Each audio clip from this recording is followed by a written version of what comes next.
Welcome to Veterans Council and Veterans Podcast, Veterans Suicide, the Local Solution.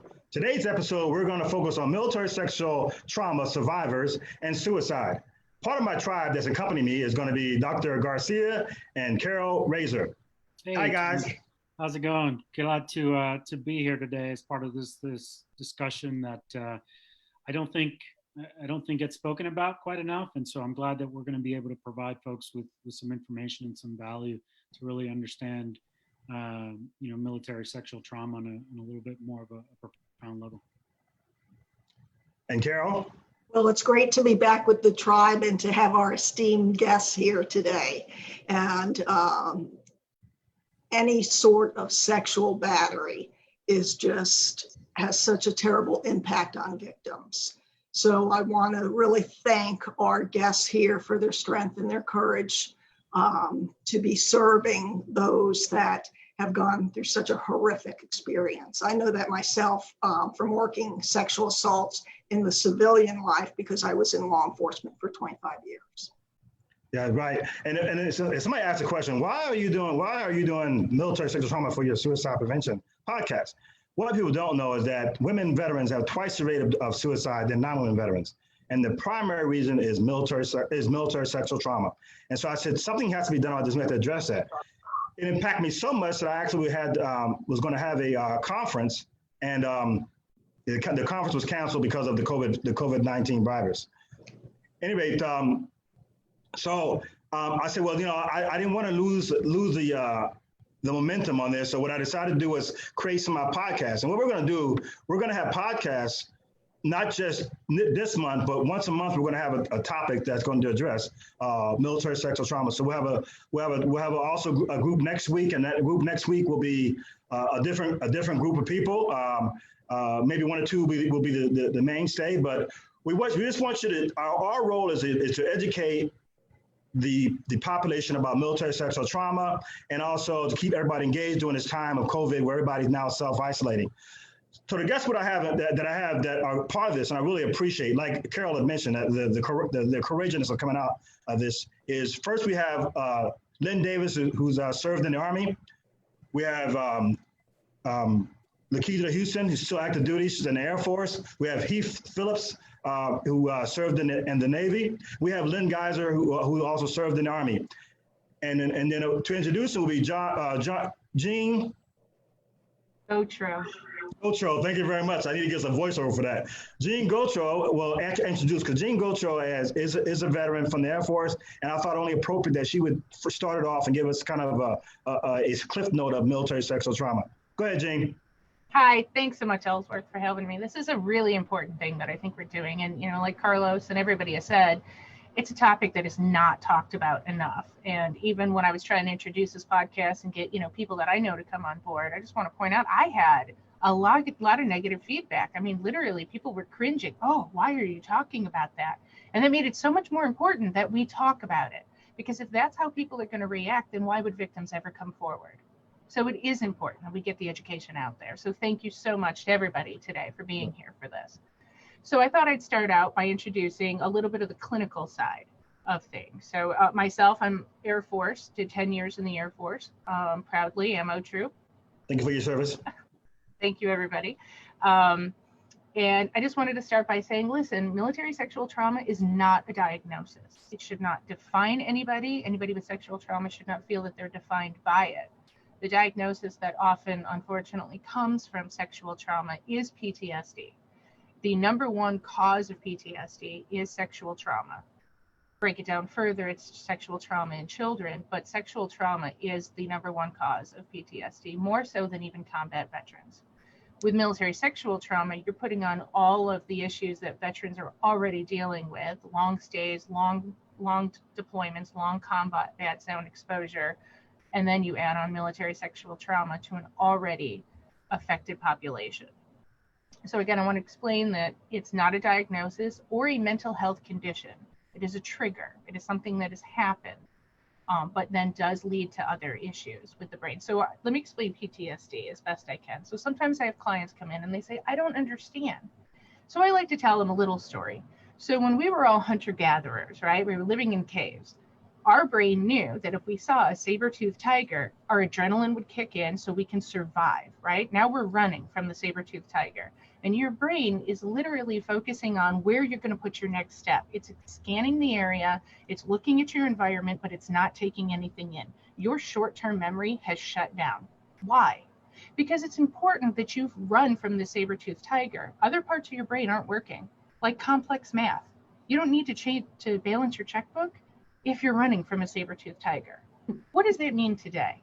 Your brain doesn't know the difference between a saber-toothed tiger, fighting with your spouse, or other traumas that you've been exposed to.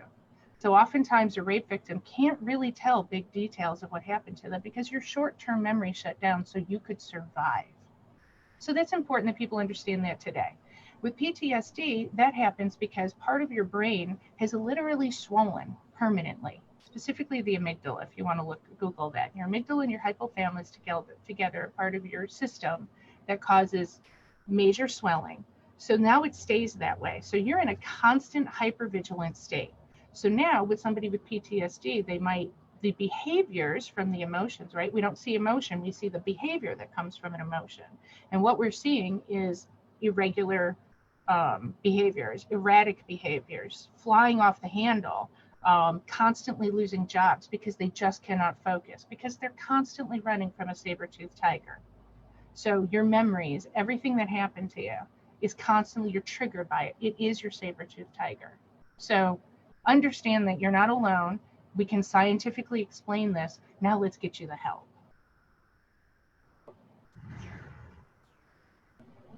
So yeah, thank you very much. I just got knocked off real quick. I appreciate the information you added and breaking it down. So what I want to do now is I want to introduce some of the survivors that actually had decided to come forward and talk about what's going on. We'll start with Tiffany. Tiffany is an Army veteran. I think you retired from the Army. And Tiffany, tell us your journey. Sorry. Hi, my name is Tiffany Davis. I am retired Army and a MST survivor and also a suicide survivor. I've been on a journey for several years now. I'm still actually seeking counseling through a regular therapist and also CPT currently. I'm still looking for different avenues to assist me with my PTSD and other issues that I may have.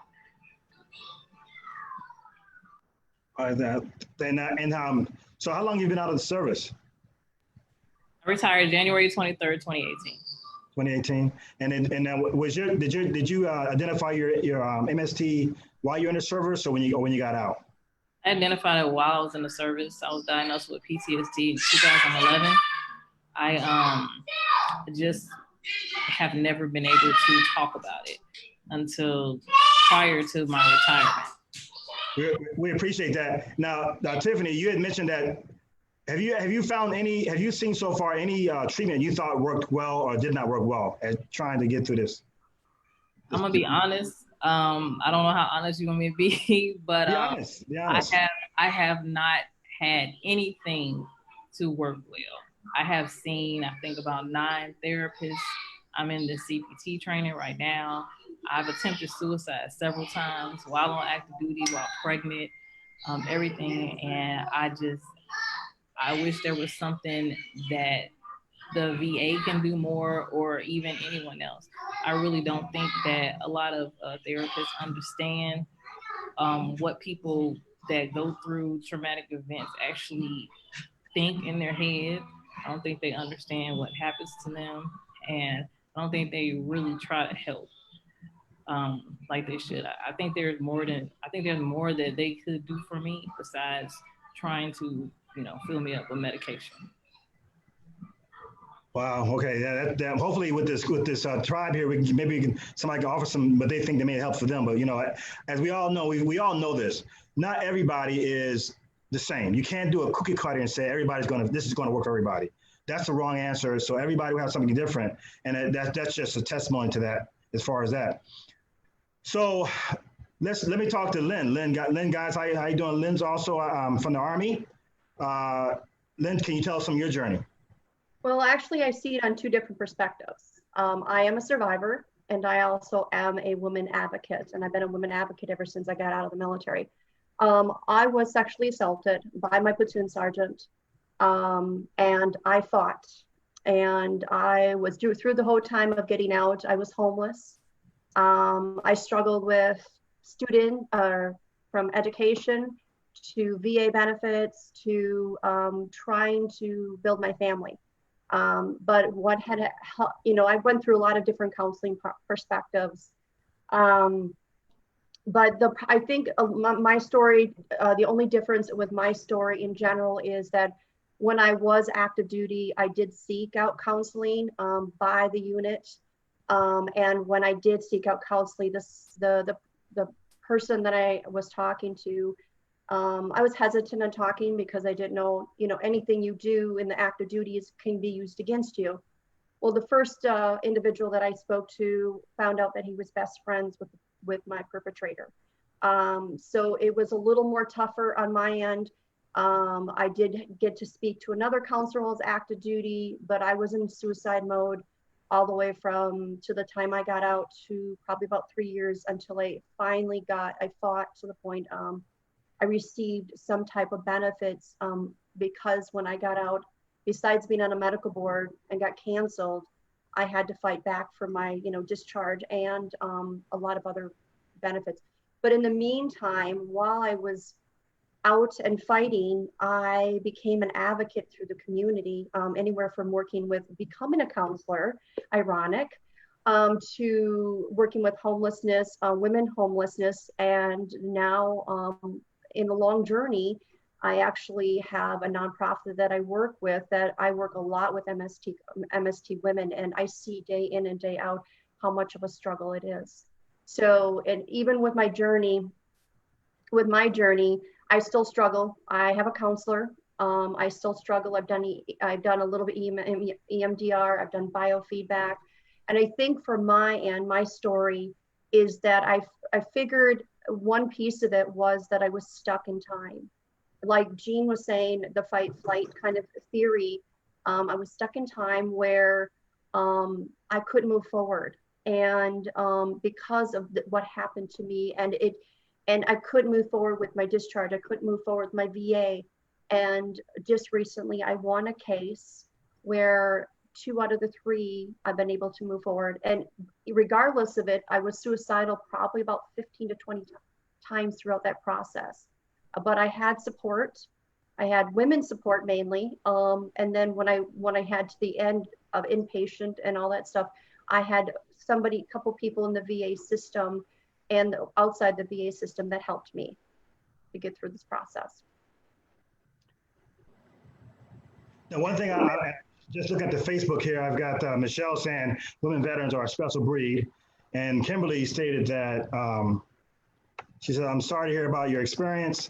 I partly agree. She's a social worker and a survivor herself. And honestly, she feels like she's very similar to Tiffany. Lisa on the other side, on the Zoom had asked about, and you already mentioned about EMDR and also about equine therapy, if that was any help or not as well.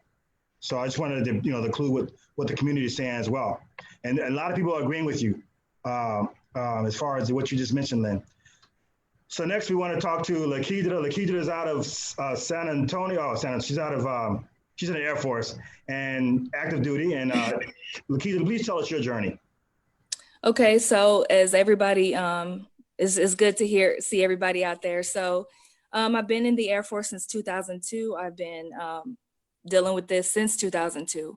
So I relate to everybody when they say, they don't have support they need. Sorry, I'm getting over a cold, so I'm like, scary time. But when they don't have the support they need, I totally understand that. So again, I'm a sexual assault victim. I will say survivor because I'm not a victim, I'm a survivor, as well as a person that committed suicide. And my last attempt was in 2009. So during that time, I did not have help at all. I went to, again, leadership and different people. And it was, if you do it, you're weak, you're not going to go far. So it took a toll on you. You don't have the support you need. And being active duty, you also, sorry, I'm getting choked up a little bit. It's okay, Lakita. Take your time. We're here. That's what it's about. Take your time. Your sisters and brothers are here. Everybody I totally here? understand. So you're just on your own. You feel like you're on your own. Yep. You feel like you're weak. Mm-hmm. So it's not a lot of support they give you as being active duty. You don't get support if you're scared to say anything because you don't want to lose your career. Correct. So it still bothers me to this day. I don't have a therapist. I tried to seek out for a therapist. It just hasn't helped. So it's a struggle. And I think the best thing everybody needs to know is that it does not make you soft, or it does not make you weak because you are seeking help. Go seek help. Really, if you need it, go seek help. The strength is actually going out and seeking help. That's where the strength comes from, because you're facing it head on and you're understanding, I can get through this. So I advise everybody, I don't know everybody's, what they're doing, and I can't but tell you how to get through it. But I will say, with me, it was a lot of meditation. It was a lot of prayer. It was a lot of seeking help from other people who've been through it, and just having a good support system. So, I mean, it's a struggle daily, but you have to get your voice out, and you have to release the pain, or it's going to keep on coming back. And you're going to, So sorry about that. That's okay, Lakita. It seems like it's going to keep following you if you don't take charge too. I've learned that lesson 15 years later. All right. And I can tell you, Keita, that people on the Facebook that are saying you're not alone. Michelle mentioned something about Navy, so I had to delete her off the page. She's retired. When I own the mic, it's Army all the way. Okay, I just want you to know that. We're here for you. I know that we can reach out. I know we've already, with Gene and them guys, we can reach out. Carlos, we can all reach out to you if you want to sit there and talk to some more people. Okay, we're here for you. Thank you. Now I just mentioned Navy, and here I got the Navy guy, Heath. He's with the Navy, as I mentioned before, and he's almost like Montel Williams. He's everywhere. He's everywhere. And I'm glad he actually took the time to come to this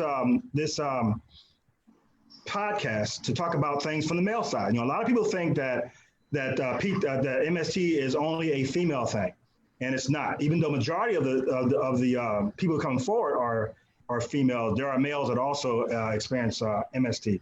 So Heath, I'm sorry, please introduce yourself. My name is Heath Phillips. I can proudly say I'm a Navy veteran. It took me almost 30 years to be able to say that. My journey started in 1988 when I enlisted. I was 17. I spent 10 months on board a ship being raped, assaulted, hazed, starting from 6 men down to 3 men. And I reported. It was always my fault, not happening. I ended up being the one kicked out. I really love what Gene said about the saber-tooth thing, because I spent 20 years like that. I couldn't hold a job. I had alcohol issues, couldn't stay in a relationship.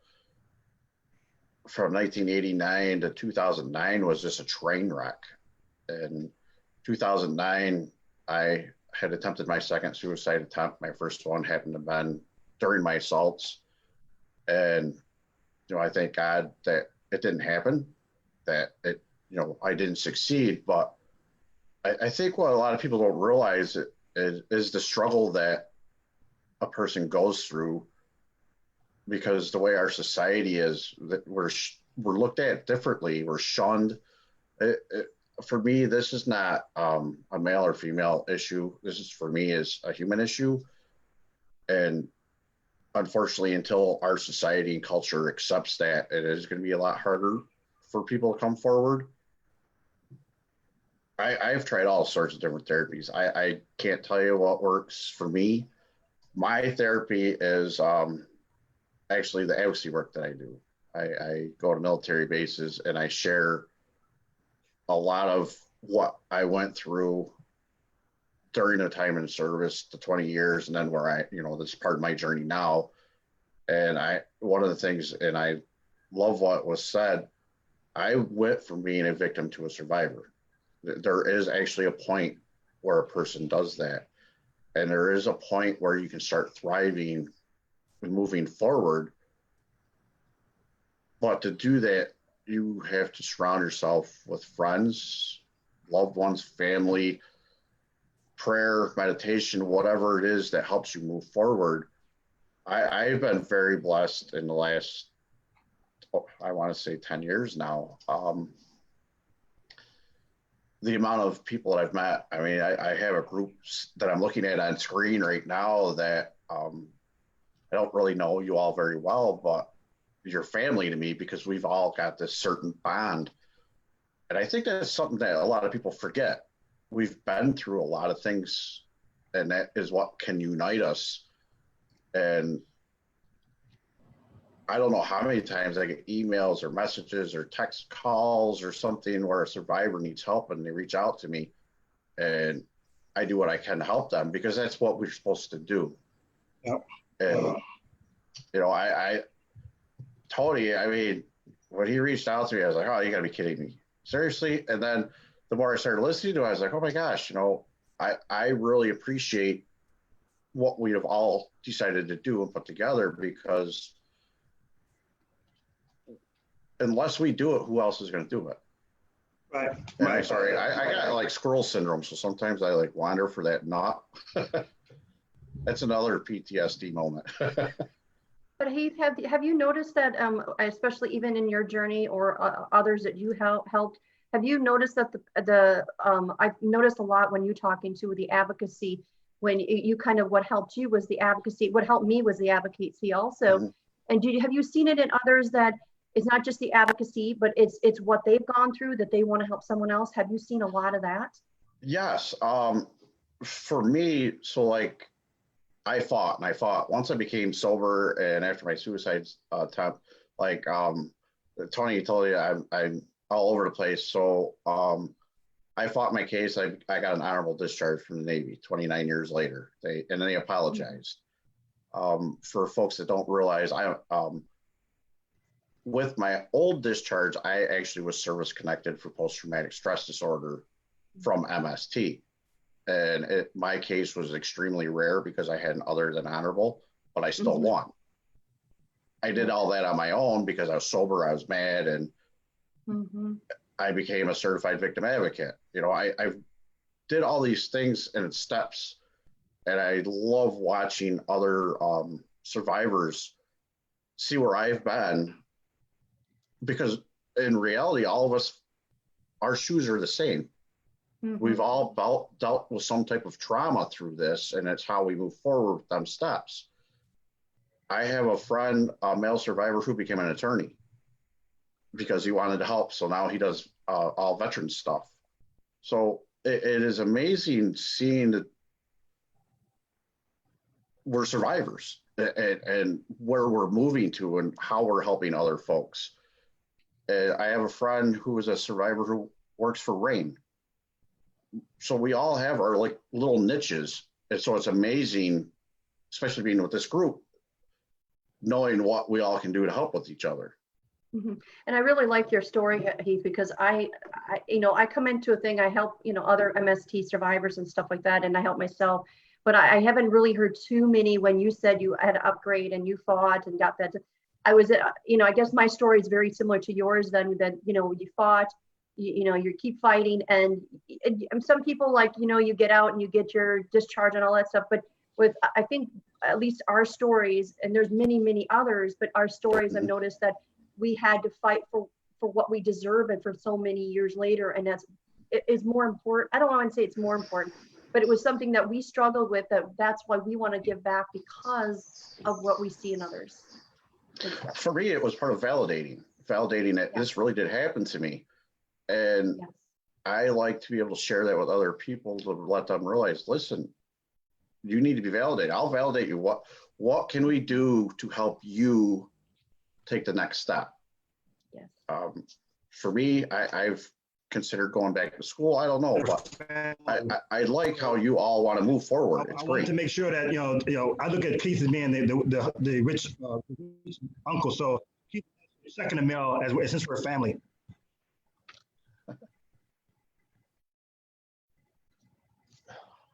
Oh, he got stuck. Yeah, I was going to say, did he freeze again? I'll jump in on this for a minute. Heath, I like that you use the word validation. That is so important, because part of the problem with PTSD, and I don't mean problem, I shouldn't say that, I apologize. One of the diagnostic criteria and issues that people have with PTSD is paranoia. We feel totally lost. Nobody believes us. So some of the behaviors, I said that, right? Behaviors are what the outside world sees to the feelings we have. And our feelings are usually, no, I don't believe it happened. There's no way anybody else is going to believe it. And then we get caught in this cycle of trying to become, I'm done. I'm not going to try and prove anything anymore. Or some people are trying to look for that validation through anger. And that's it. As an advocate, we can actually help the validation and then the steps, and then we know to start where they are and give them time and space to, there's almost a grieving process. When you start to feel validated, now you start to grieve, because before that you weren't grieving, you were surviving, you were running from those saber-toothed tigers. And I like to say saber-toothed tiger because they don't exist, like the unicorn, but we don't run from unicorns. Yeah, we don't run from unicorns, but it's the other mystical being that nobody sees. But then you, me, and all of us advocates are going to go, oh, you want to see a picture of my saber-toothed tiger? And mine has spots and yours has, rainbow, whatever. And we can look at it like, oh, you believe it, you see it too. And then from there, the grief can begin for the healing. Different stories, but similar validations. Yes. Yes. And I agree with that piece of it. When you were talking, Jean and Heath, confidentiality issues, but I worked with an individual who it was about the validation. Nothing worked good for her. She was getting in trouble, and you'll see this a lot. And I've noticed in a lot of the MST PTSD clients in general, they get in trouble, and then they're trying to get their life together, and then they have a purpose. And this person had a purpose because she had a baby. But then finally, to the point where, she wasn't ready, and at this time, she want nothing to do with the military, or she didn't want to fight the military. But now she's almost to that point where she's stable in life, where she can move forward and eventually get to that point of, okay, I'm ready to fight. But she's not ready. She's not in that stage, and it's being able to validate. And I see different stages in veterans in general. I mean, you get the stage of, hey, I'm a businesswoman and I'm ready to, I've tackled this, or you got this middle thing, like, I want to do something to help these veterans, but what do I do? Or I'm struggling terribly, I'm no good. And so it's a very different field, and we all go through it. And believe me, you're not alone. And Lynn, I want to jump on something else you just said, purpose. We have a question in the Zoom, how do you cope and heal from the institutional betrayal? The betrayal from my leadership has left me stuck in a healing process. Sexual trauma is the #1 cause of PTSD. Children who have been sexually traumatized say, how can I ever trust a caregiver again? As military, how can I ever trust leadership or somebody I'm supposed to trust again? It's a very common feeling. We're all nodding our heads here. Absolutely. How to purpose, family, advocacy, and purpose. And it's okay because it's the paranoia, right? I can never trust again. That's your saber-toothed tiger. I'm going to stay away from it because it hurts. Correct. So through therapy, you start to build in self-trust, self-purpose, self-esteem, because what trauma does, I always say you've got two kinds of people from trauma. I don't matter and I'm not good enough. They tend to hook up with each other. Check your spouse out, right? I'm not good enough and I don't matter. The two key things that I find happen with trauma. So first thing I would do as a therapist is figure out, are you an I'm not good enough, or are you an I'm not matter kind of person? We go from there, and you hit it right on the nail, Lynn. Purpose. The other thing I want to go off that, because you were talking about the betrayal of leadership. This individual asked, I also have been down that journey. I didn't go too into the details, and I won't go too much into the details. But when I got out, I was betrayed by my platoon sergeant who had my back. I was betrayed by the whole chain of command in my unit, because nobody knew who I was, but they put me on an administrative board and stopped everything. So I'm not going to go in, like you say, betrayal of your leadership. Nobody had my back. And when I got out, I was dishonorably discharged, even though I had a medical board, and I had to go backwards. I had the trust factors. I totally understand the question on this one is because it took me, I'll be honest, it took me 15 years.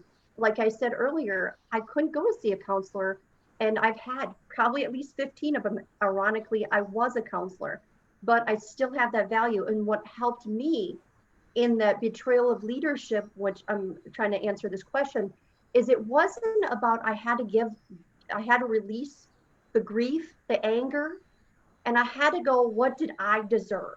What did I lose in this situation? I lost my medical, I lost my VA benefits, and I lost the integrity to believe in me. So the ending story of this piece of it is that just recently, I've gone through a lot of suicide ideation through this process, but just recently in the last month, I finally won my case of 100%.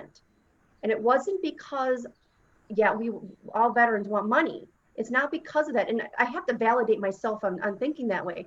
It was because it was a part of my trauma that I had to prove to these leadership, even though it wasn't really proving it, because I had to fight for my rights back. I should have gotten out on a medical. And this is the reason. I don't know the circumstance, the betrayal of the question of the leadership, but I'll tell you, you're not alone. I had to fight for 15 years. It's you finding your purpose and you finding what's going to make you heal and recover. You can't go back and say, hey, I hate your guts or whatever the case may be. But there has been a time, and I'm not going to go too much into it. The one thing that triggered me while I was out was I didn't realize my behavior changed when I started a new job and found out, and this is a quick story, I found out the person that signed off on my administrative board that got me out was my administrative general to start back work. So I didn't go into the job because I did not know. My body told me beforehand. So you're going to have those. I did go up and down with certain circumstances. I have, like Jean says, I have trust issues. It's taken, even with my family, I have trust issues. So it's taken a long time. And what we've done, all of us, I think, is finding our purpose and helping others heal. And that's what's gotten through for me, at least. You know, I'd like to draw a parallel here for folks because we're talking about trust, right? And I've heard a couple of folks who have said, you know, I've been to numerous therapists and I feel like nothing has worked. And first of all, that absolutely breaks my heart. But I know, like in many other fields, there's, you know, there are some therapists out there that aren't great. But, you know, you can have the greatest tools or modalities, whether it's EMDR or anything else. But if the patient or the client doesn't have a complete and utter full sense of trust for the therapist, the work is going to go nowhere. Correct. And so what every therapist should be focusing on is not, oh, okay, you're coming in here with this situation. How am I going to fix you? No, let me sit with you in your pain. Let me sit with you in your suffering. Let me hear your story. And what I want for my clients to get from me is that no matter what they share with me, I will never judge them. I will always understand. They will always get my compassion. And I think if we had more therapists doing that, it would really change the dynamic. It would really change the relationship, because their first focus for anyone who's coming in with some sort of sexual trauma is, I might need to spend 3 months just building some trust before anything else. And so I really love what some of you are saying, and just wanted to make that tie in there. I like how you said that, Carlos. I do trainings for the Army's Criminal Investigation Division in Fort Leonard Wood every month. And that is actually one of the points that I speak to them about. When you're talking to a survivor, they're not going to trust you. You have to earn their trust, gain their trust. And until you do that, you're not going to get what you need. And I do the special victim counsel trainings, and I say the same thing to them. You have to get our trust. And mine happened in 88, 89, and I still have trust issues. And I don't think I'll ever not have trust issues, but they're better now than they were then. Let me comment against what I'm seeing here in the Facebook page here. So Annette Wittenberger said, trust is huge, as you guys mentioned so many times, like one of my takeaways. Wayne Taylor, he's the new the military liaison for St. Pete down in USF St. Pete. He says, unfortunately, as mentioned by the panel, this is a systematic problem that requires forms similar to this to raise awareness. One challenge we're beginning to see in veteran treatment court across the nation is MST as a root cause. He got some more stuff, but if I start reading any more, he's going to start. He got to sponsor this thing. So, but that's enough anyway. So, also, one thing I want to also talk about, and Bruce came in. Bruce, a great supporter of ours. He says in here, and his is not too long. Seems like many had experienced leadership blaming, making the victim feel as isolated. Still a huge issue. Is now in the service. And one thing we've talked about before when we had a rehearsal is that there's only so much we can do from what happened on active duty. We got to focus more on what we can do back in active duty. But we cannot, as Bruce was saying, we cannot go into therapy as counsel with the exception that our clients will or should trust us. So we got to earn that trust. One thing I also want to mention, I know a couple of us in here have children. Mm-hmm. I know Lynn has children. I know Tiffany has a 16-year-old and a 3-year-old, and he has children. Can you just tell me how does that impact your children? And do you think, and what kind of counseling do you think that, I know this is a big one, we only got like 20 minutes, but. Are you asking? But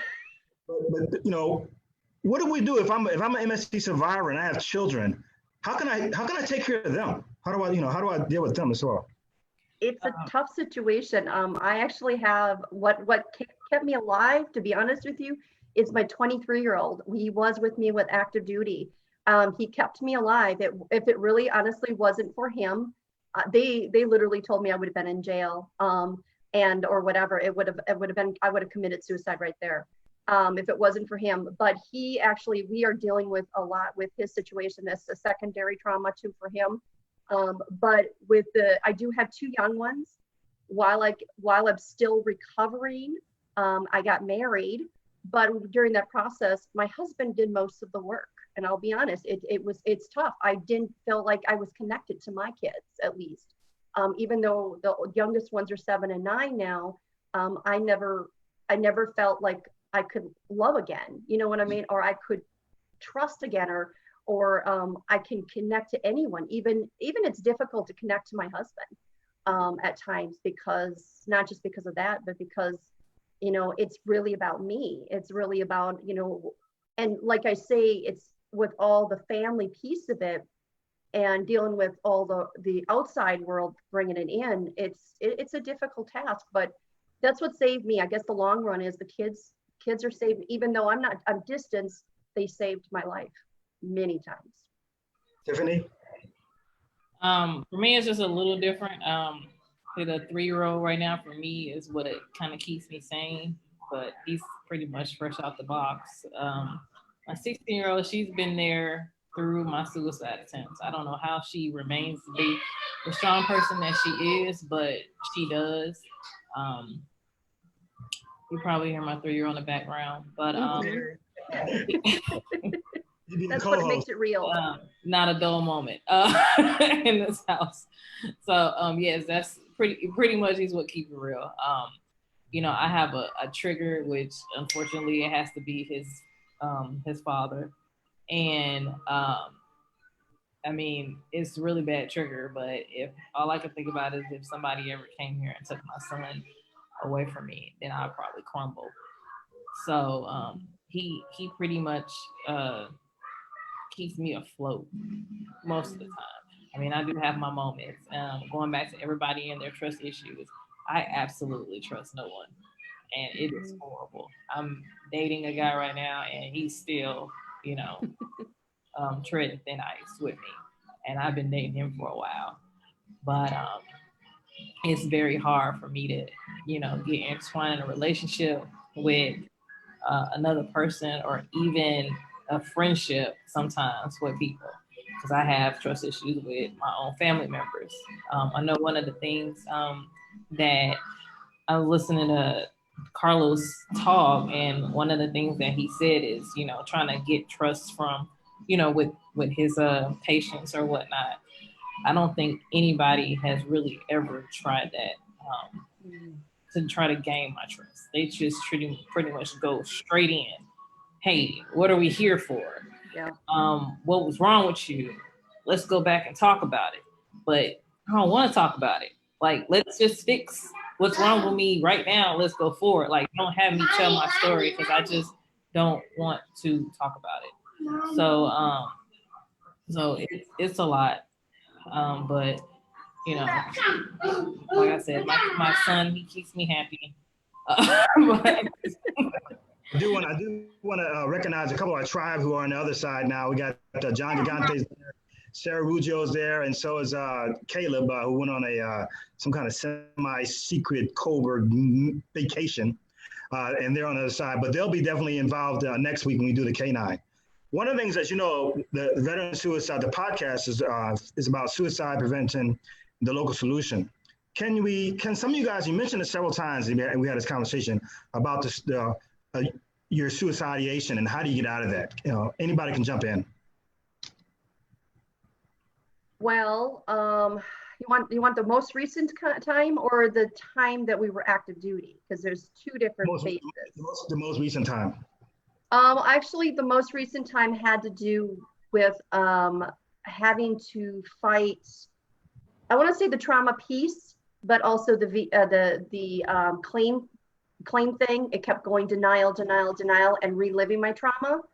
And I was just about to give up. And an individual that works within the VA system called me and said, "No, you're not giving up. You're not giving up. We know there's things there. We know there's errors. We believe you." And I was so close of, literally inpatient. I went to ER. I was already inpatient, and she's like, "No, you get your ass out of there." And we sat and talked, and that's what kind of stopped me. And she's like, "We're fighting. We're still fighting." For me, it was more of a continuous fight, but there's so many different ways of ideation that I had to deal with, though. And Lakita, I know you're still active duty, so you can only say so much, but at least. So basically, during that time, I think I've learned to. It was actually a leader that knew me very well and kind of watched me and watched what I was doing. So I'm this really spontaneous, goofy person. And it was just one day I came to work and I was just done. Like, I couldn't say anything. I couldn't speak. I just went directly to my office, sat there. And, when people really care about you, they watch you. It's more of it's your posture. It's the way you do things. It's things that are not said that they look at. So it was that. But I think just having a support system, somebody to talk to, a family member or a friend, or even him, I think actually he was the one that pulled me out. And then we talked about my children, and he actually cared. And it wasn't just, checking the box, why are you here? So it goes back to that trust and, everything you guys are talking about, like, it's hitting home to me, but it's healing me at the same time. So, yep. You're a person. But yeah. So, but at the same time, when the incident with me having the gun or whatever, I think that something clicked in that moment, was like, you're not supposed to be here. There's something better for you. There's a purpose. So when that clicked, I was like, yeah, this I can't do this. So we love you, sister. Thank you. Heath, any comments, thoughts about the suicidation? I want to say something briefly. Sorry to Heath, just because, as we're talking about it here in this forum, I think a lot of people obviously that have identified it or have had that experience know, right? But there's been several times when I'm helping either our clients or just folks in general that don't understand suicide, or they have a negative judgment of suicide, or they just don't get it. Like, why would someone do that? And the little thing I say to them is, imagine the worst possible day you've ever had. The worst day, the most traumatic day, the time where you have felt the worst in your life, whether it's because of loss or anything else. Now, I want you to multiply that feeling by 100. And on top of that, I want you to layer a strong belief that you can't let go of, that things will never, ever, ever get better. That this will be the state in which you will stay for the rest of your life. Now, when you are in that place, the idea of not waking up tomorrow morning seems pretty nice. And when you put it in that sense, they're like, wow, so that's what people experience. And I think even those words that I'm utilizing really sort of just underplays what we're talking about here. But it does sort of help it click for some people. I like your response, Carlo, because even there's two different ways I think of suicide ideation besides the attempt to do it and then the pain. I've recognized, because I've been in two different situations, that I can't do this anymore, but I also in the situation where my body physically painful to the point they finally found what was a little bit wrong with me, but to the point that I didn't care. I didn't care. I didn't care if my kids were there or my husband was there or whatever. I didn't care. And because I just wanted this pain to go away. So I agree. Thank you, Carlo, for telling us. Thanks, Carlos. Pete, can you continue on? So in 2009, when I tried my suicide, it's kind of crazy. So like it was a 20-year blend of more self-hate, more self-loathe. I was at this point, so I make it very fast. I was drunk, I was driving home, took my seatbelt off, road that I still drive today. I knew where this perfect tree was. I was going to go right straight into it. And what was going through my mind was, I won't be an embarrassment to my family no more. My kids will be better off without me. You know, they'll be glad that the drunk Heath is not going to show up at the barbecue. And so it was a lot of that self-hate. But I also realized I hated everybody else. So I hated everything. Mm-hmm. And that's why I said I thank God, because somehow I blacked out. And for me, it was that realization when I came to sitting in my driveway, looking at my garage going, oh my God, and this is actually what I did. I said, oh my God, am I in hell? And then it was like, oh my God, I'm home. And truth, I cried.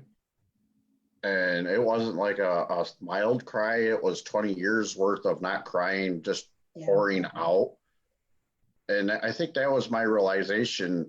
And it's actually where I went from a victim to a survivor, because I realized, oh my God, I do want to live. I have so much to offer. And, you know, let's say I quit drinking. I didn't smoke cigarettes after that. I don't do drugs, you know, everything cold turkey that day. And it's every day is a challenge, but a year ago I was diagnosed with cancer. I have a rare form of non-Hodgkin's lymphoma. There's no cure. And I sit back and I think about, oh my God, in 2009 I wanted to kill myself, and now I want to live. So I put that in perspective when I speak to folks, because all that anger, all that hate, the guilt, you know, all that stuff rolls in, but it's not yours. It's not yours to hold on to. And I had to learn that. And unfortunately, everyone has to learn that. I can't, you know, it's like my children. I can tell them everything all day long, but until they decide to do it, they're not going to do it. And so for me, the suicide was a very impactful part of my journey of moving forward to be where I am today. And, you know, I applaud all of you. You know, I know what I've been through. I can only imagine what everybody else has been through. And I applaud all of you. Thank you. Thank you so much for being here. We applaud you, Brother Heath. We're now a family, so I'm just waiting for that check to come. And on Facebook, Crystal Weber, how can someone trust someone else when they are so disillusioned by the VA and so let down by the VA? So she really has some issues with the VA. How can one even ask a disillusioned veteran to trust in general? And it's just her experience. I don't want to marginalize her experience, but as I think Lynn almost touched the VA's experience that really can. Yes. Well, easy way of saying this is I come from two different states. I come from Wisconsin, and which their VA was a little bit better than the Florida area. Florida is a struggle. I had to struggle for many, many years trying to get through the VA system to find a specialist. and it's still a struggle. The VA from counseling to the VA from trying to get into the community care, it is a struggle. There are people out there that if you can get a hold of a certain people, they help through the process. Unfortunately, keep changing it. For some of the stuff, I've gotten into the community care part, and I have had more help with my chiropractor and my acupuncture getting me the most help as soon as I got out from the VA system. Don't get me wrong, I don't discourage it, I don't encourage it, either way, but I have had more help in my experience to work with the acupuncture and work with the chiropractor and some of the specialty that I've worked with today. There is hopefully a loophole. Hopefully we can push it through. We don't specifically know exactly what the situation is, but there is a way around certain things. And have they touched the patient advocate? Have they done a congressional? Have you touched the hotline? Those are the kind of key points. And if you can get past that point, then there's more things we can touch base on. One of the things that we had talked before, that probably one episode we're going to have later on, we're going to bring on a couple of expert benefit people, so we can kind of talk about that, a real good deep dive and open the questions and answers, so we can really get a look at what's really there for the veteran if they suffer from suicide. I mean, not suicide, some from MST and whatever comes with that, with the depression or PTSD. Last but not least, Tiffany. Yes. Any experiences with suicide ideations, and how did you get through it? I haven't got through it. You're alive. Yeah, barely. I'm one of the people that when I did attempt, I blacked out. So I don't remember some of it. The ideations, I still have them. If I'm having like a really low moment, I still have them. If somebody can, give me some ways to make them go away, I take all advice that I can possibly get from anybody. Well, let's do this right here, right? We got our family here. Help Tiffany out. I'll start. Call me. Okay. Sorry. Brothers, sisters, Yes. Call me. I'm a veteran first. I'm here. I get it. No judgment. Like, I just get it.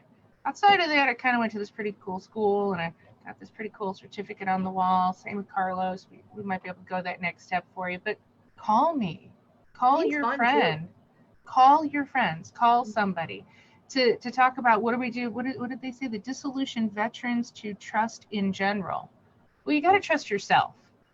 I mean, Carlos is talking about trust. You have to trust yourself, and that's what therapy is going to help with, right? Help you to trust yourself, because you ain't going to trust you don't trust yourself, especially with MST. The people that hurt you, you trusted. And if you can't trust them, you don't trust yourself because you put yourself in that position. You didn't, but that's what's going on in your head. So we have to get back to that trust. So for suicidal ideation, have a plan, have a safety plan. Who are you going to call and let you just ramble? Because if that's what stops you from picking up that gun, if that's what stops you from picking up that, the pill for whatever, stops you from driving into a tree, and distracts you enough to get you home, to let you go, oh my God, what am I doing? What's hurting me so bad right now? What triggered this? So, and there are veteran counselors out there like myself. I mean, there's a million ways to find us. Psychology Today, my profile starts with, I am an Air Force veteran. So you can find us. We're here to help. And we're here to help each other. Advocacy, American Legions, VFWs, the DAVs, I can't even rattle them all off. Find one in your area. I think the hardest thing is finding you. That's the hardest thing. You can say that we're here to find you to anybody, but the hardest thing is to find that person that is like you. Trust, yeah. That's honest, and that's real. And I know for me, what started my help was getting involved in advocacy.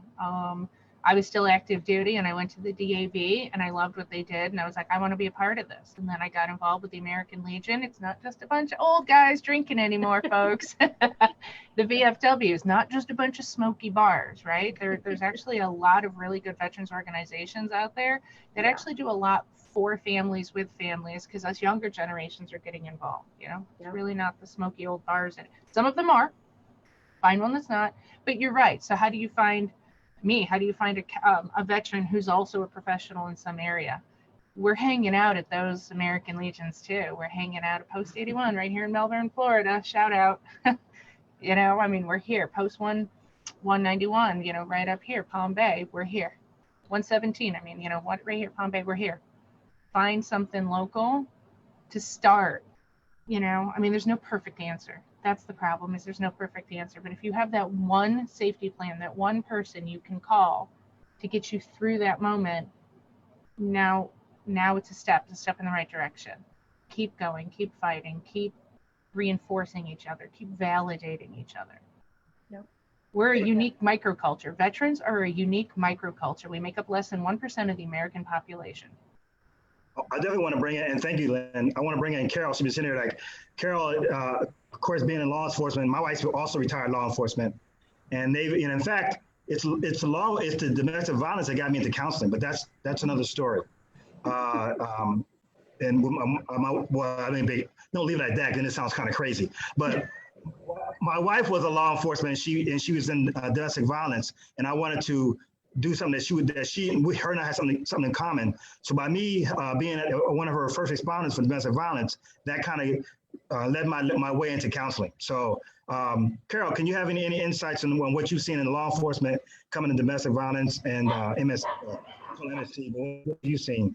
Well, first off, I'd like to say it's very disturbing to me how the military is handling MST, because I come from a system on the civilian side where there's an urgency to investigate sexual assaults, to collect evidence, to find the perpetrator, to have them charged, and to walk the victim through the court system with the assistance of a victim advocate. Because I think prosecution is also a way of clarifying that it's not the victim's fault. These perpetrators need to be held accountable and be punished, because it is a criminal crime.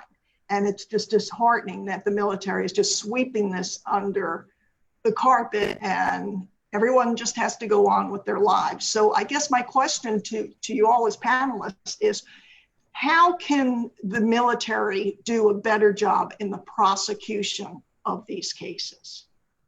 Can I make a statement? So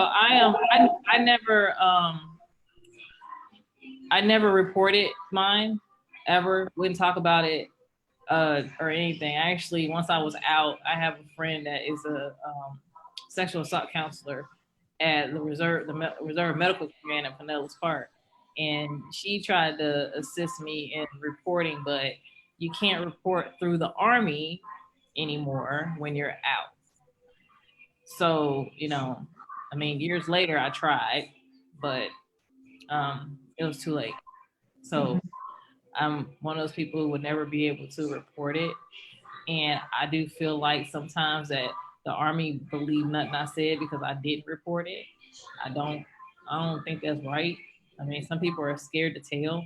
I am definitely one that was scared shitless to tell. Mm-hmm. Well, Bruce has comment here that he says, you said it, Carol, the military does not want us to have the figures of true number of the incidents. Too many do not trust their command, and they don't do right by them. That's one of the things where we feel like we're portrayed. When you come outside the military, you've been betrayed by your command, both inside and outside. And we're getting close. We're already hit an hour, and what I want to try to do is, and we can just continue to talk. This is some great conversation. There's so much to cover. And I feel like I'm not doing you guys justice. So we're going to have some more of these conversations as we continue with the podcast. But I do want to sit there and say, I want everybody to at least say one thing they want the listeners out there to know when it comes to MST. And I will start off with Jean, and then we'll go on. Jean, any one thing you want to say that you want to have a takeaway? Oh, any one thing. Tiffany, I want to retort back to you directly that I am hard to find, maybe because I don't live down the road from you. So a cup of coffee might be a little more expensive. Find somebody you trust, and trust not with a capital T, trust with a little t, right? Somebody that you can call, somebody you can chat with, even if you just call them and say, I just need to talk. Okay. I just need to talk about absolutely nothing and ramble. Hypervigilance and hyperverbalism are also a big part of trauma. Okay, you're not crazy because you talk your head off. You're not crazy. Yeah, you're not crazy. None of you are crazy. Thank you for not calling me crazy. And Jean's a good active listener. I would say this too. I think that sometimes veterans, we get caught up on that whole PTSD diagnosis, right? I'm also a service officer with the DAV. I've done claims for 11 years, and a lot of people get that's a validation. If we don't get the right diagnosis, then we don't feel validated. I would say step one, find something you're comfortable with. The other thing I want to say as a therapist, and I know Carlos will back me up on this, you can fire your therapist. Fire them. If you do not like them, fire them. It is my job. If what I'm doing isn't grooving for you, it is my job to take it like an adult and say, well, then let me find you who you think you need. Sometimes you need a gender, same gender, different gender, binary. It's out there. And if you just start with one, we can help you find the one you need. If you trust nothing else, then, well, you don't want to talk to me, and that's cool. Every VA has an MST coordinator. You don't have to talk to the VA, but you can tell the VA you want to see somebody. Do a little bit of your own homework. Psychology Today, Google it, things like that. Well, in my family, they call it cray-cray. But cray-cray. Lynn, anything you wanted to take away from the group before you leave? MST, well, I guess the easy one I would say is don't ever stop fighting, and believe in yourself. That was two things that I took away, and it took me 15 years to finally say, I am good enough. So thanks, Jean. I love it. That's huge. How many of you can honestly say, I'm good enough? I deserve, I'm good enough, right? That's huge. Thanks, Jean. Anything you want to take away before you leave? The way I started healing when I started realizing it wasn't my fault. Even though I was in the situation, it wasn't my fault. So I think once you understand that it's not your fault, these people did this to you, but it's not your fault. When you really understand that, it does something to you, so just understand it's not your fault. You're going to get through it. We all are struggling still to this day, but it's a day by day, and be consistent in seeking help, be consistent in loving yourself, and we'll get it. We got it. Thanks, all our sisters. And Keith, anything, any takeaway before we leave? Everybody said it. Well, I'll tell you, for me, this is not a gender's issue. We need to learn how to work together. We're brothers and sisters in this. Tiffany, I'm here if you ever need me. I've been through a lot in my life, and if you ever need someone to talk to, I'm here. That for me, that's what family's for.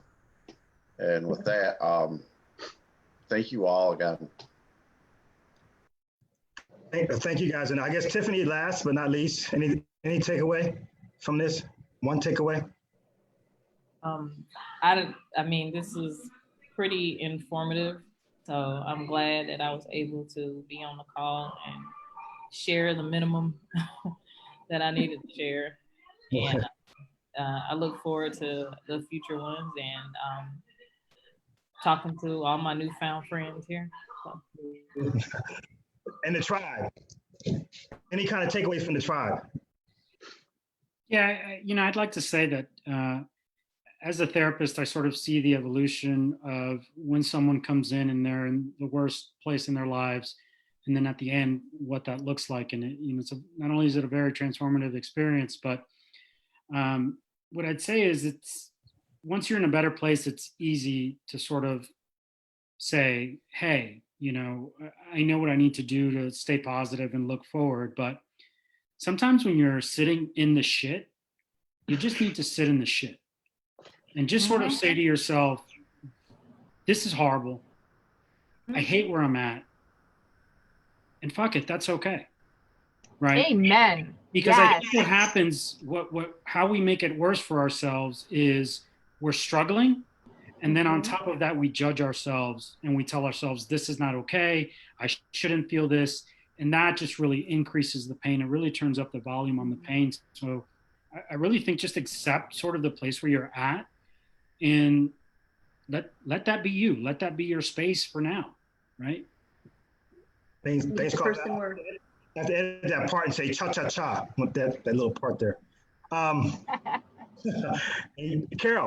any takeaway before we take off out of here? Well, I just want to commend our panel because they have been through horrific experiences, and the courage and the strength that you all show is just incredible, and you're my heroes. Thanks, Carla. And I tell you something, I really appreciate what everybody has done here. You're taking the time out. You're courageous and telling the world and trying to make an impact, because we're trying to take care of our fellow veterans and their families. That's what we're doing here. And I commend you guys for coming on and sharing your stories. And hopefully we continue this dialogue so everybody understands, and especially during this COVID. And we never got a chance to even cover the COVID and MST part, but I really appreciate that. I want to know that also this particular episode was sponsored by Tampa Counseling and Wellness. One of the things, if you want to continue, see something like this continue on, we have these conversations, you can definitely have a sponsor. Get with me in a DM, or me, Carlos, or Carol, and just say, hey, I'd like to sponsor one of your shows. We'll appreciate it. It'll help us not either show that this is a value, but it help us continue on, especially during this COVID time when there's a lot more self-isolation going on, a lot more high stress. And what are we doing about trying to take care of that? And I'm hoping that with this podcast, we keep that engaged.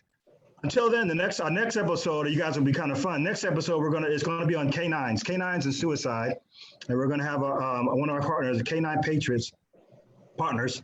They're going to be on it. And we're going to have a lot of our pods. Everybody's got to bring their dog or their cat when we come on as a co-host, and we're going to talk about the effectiveness. What happened? Service dog. Service dog. Some are service dogs and some are just their pets. But bring them, whatever you have, bring them on, because I really believe that canines have a tremendous role when it comes to veteran suicide intervention and prevention. And I think that we need to highlight that as one of the alternatives besides just the modalities we talked about. So that will happen next week. This is Tony Williams from Veterans Council and Veterans, our podcast, Veterans Council and Veterans, the local solution. Let's save a veteran's life from suicide. And until then, bye-bye, everybody.